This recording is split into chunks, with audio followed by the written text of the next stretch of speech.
Hey guys, Russ here with bishopswest.com. Wanted to talk today about a device that I originally assumed was not included in Bitwig Studio, and just not long ago now found out that there is one included. It's a vocoder. So I'm sure pretty much everybody watching this knows what a vocoder is. For a good example, listen to Daft Punk. They use vocoders a lot, and they're kind of famous for that sound. I'm not going to go into the whole theory or the setup or how everything's done technically. There's tons of videos out there. If you want just a good overview, I would say go to wikipedia.org and look up vocoder, and there it gives a nice history and theory of it. But the essentials are you need a modulator signal and a carrier signal. So the modulator signal, just like any of the other modulators in Bitwig, is going to be something that changes the audio signal. Okay, so that's what this is, and typically it's a vocal sample.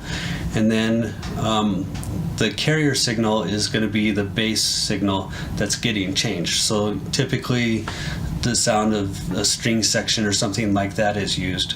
So just to let you hear, here's my vocal sample. And the pastor will say, hey, we got a new way of doing things. Okay, just something fun. And then the string section, I've already got the MIDI, just 3 chords laid out.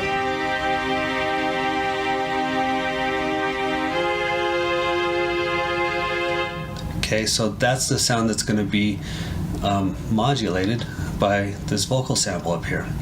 So I'm going to mute both of those, and I click on the plus, and I'm going to type vocoder, and you'll see devices, we have nothing.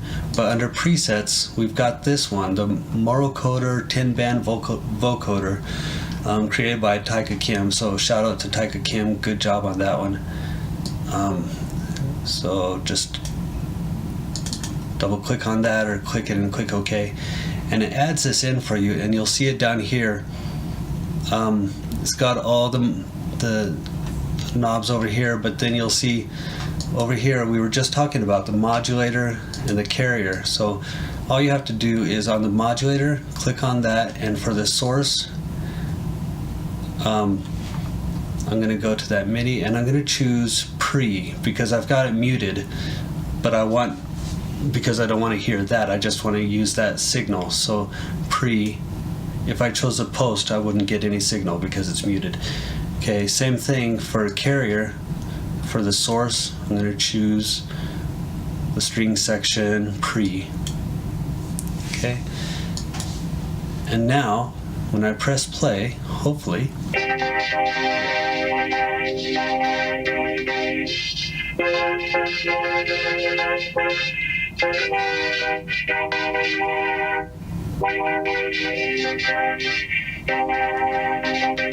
okay, and so then I said I wasn't going to go into any detail or look at the technical stuff, but just so you can see what it's doing is it's splitting up the signal into 10 bands, and then each one of those has a chain, and I'll let you guys look at that on your own. I don't want to take the time to do that, but that's just so you see that's what it's doing, is it's just splitting the frequencies using these chains.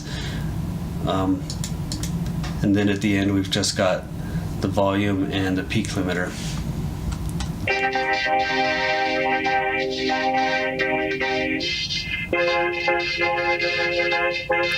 And then you can adjust the resonance.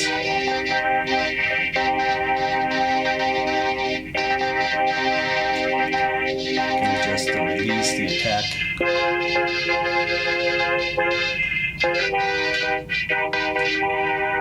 Okay, some of the sibilance there.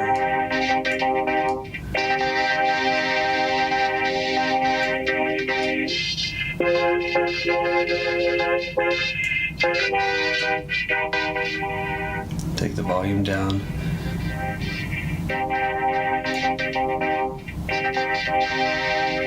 Okay.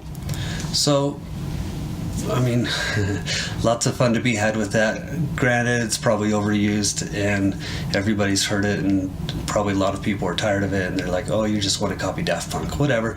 It's still fun to play with and just another tool to have in your toolbox. So hope you enjoyed that.